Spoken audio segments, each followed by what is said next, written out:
more brutal or more satirical? More brutal. We've got hard on back here. They almost are kind of... More brutal, baby. You guys jacking off back there? Jacking off is encouraged. Jacking off is encouraged. Is it really? It is. I really don't give a shit. What did you say? Poppers? You should know what's Poppers?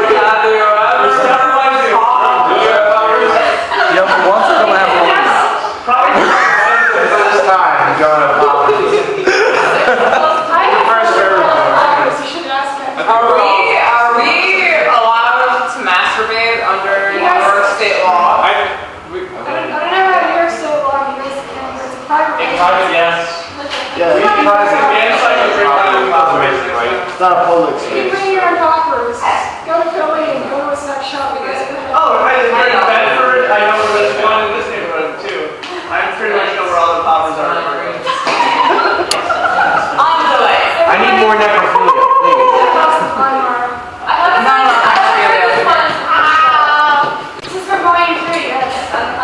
This is actually inspired by media coverage of the gang rape of an 11-year-old girl. Texas! In Texas! Yes, you guys know what I'm fucking telling you. Of course I definitely do. Everything's bigger in You Texas. guys, basically the idea is what if the media talked about murder the same way they often talk. Hell yeah. Thank you. He was asking for it. He was just asking to get killed. Look at him. Really look.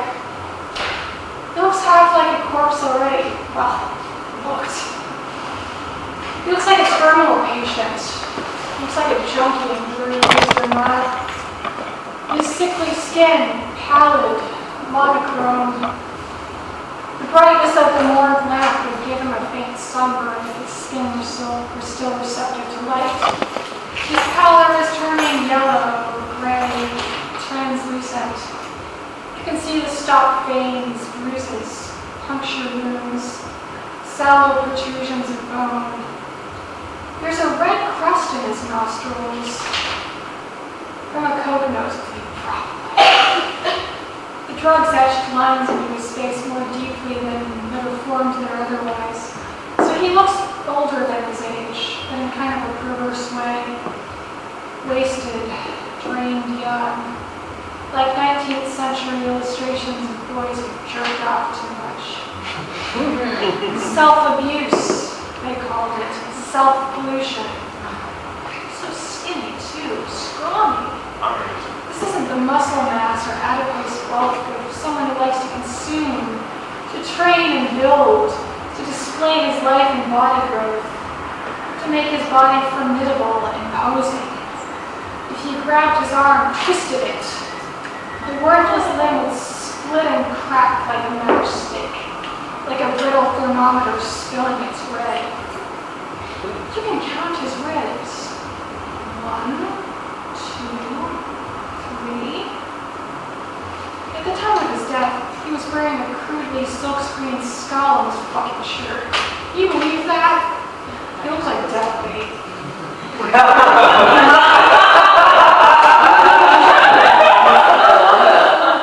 The kid didn't sleep very well. He was obsessed with horror movies. I hear.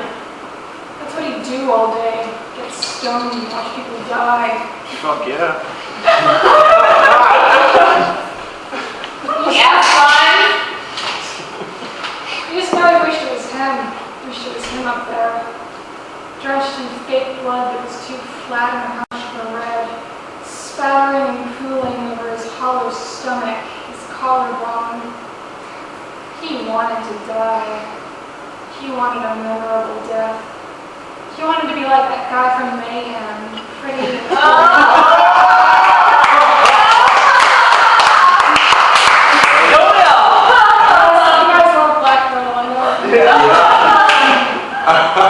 I know that much. Pretty and torn open, the whole of his thoughts and fantasies and amorphous blobs sliding out like raw egg yolk. He wanted to live on in pictures and newsprint. That was his ambition. His only one. What were his parents thinking? Was he abused at home? Spanked? belted, starved, scolded, etc. to make him that way. A good boy wouldn't waste his young thoughts on that shit. A good boy would love life, the life he has, not stew in his own morbidity. He had a history of depression. He was taking antidepressants, Paxil, Xanax. It was found in his bloodstream.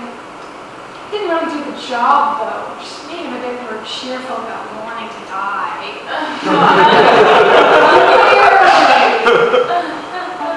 And the cuts on his arms, the scars, Jesus fuck. That indicates he clearly wanted to commit suicide. It was only a matter of time. No way in hell can this honestly be called murder. You can see that he liked it. He wanted it. He wanted this. He was wearing one of those oversized dog tag chain necklaces. Just right out there for anyone to see. Wouldn't it feel so good to step behind him and grab it and pull it taut and see it sink into the pasty flesh, leaving hard marks? A tidy ring of little circular indents, and hear him gasp and choke, and his little worthless hands clawing and flailing at you, teasing, before they had to drop, before the whole thing had to crumble and drop. If he didn't want a blunt object thrown in his skull, a gloved hand digging into his windpipe, a knife opening his throat, he wouldn't have been hanging out in that part of town at that time of night. How fucking stupid can you be? Sure, he was at a show. Some nihilist shit, squealing feedback and screaming about Hitler or Todd liberate Brown County, you know. Sure, he wandered into that isolated side street to take a piss. Sure, like he didn't know. He didn't cry out for help, you know. He whimpered. He shuddered. Groaned. But he didn't say he wanted to stop. He didn't say, please, don't kill me. He didn't say, I don't want to die. Because he was clearly inviting it. Standing there in the dark, throwing his head back, exposing his neck. He wanted to cut.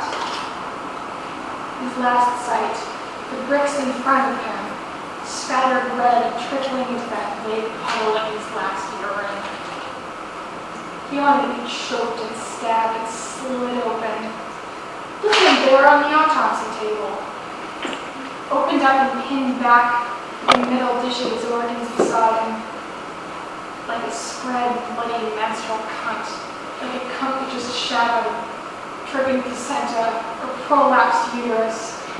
His breath smelled of rot. His lips peeling and dry. The contours of his skull, his bones, just barely concealed by the warm, junky skin. He exuded death from every pore. If you passed him in the street, wouldn't you just want to, you know, wrap your hands around his neck, barely contain yourself? It doesn't matter whether you got a felony or two under your belt and your probation officer has to stop by once in a while to make sure you don't have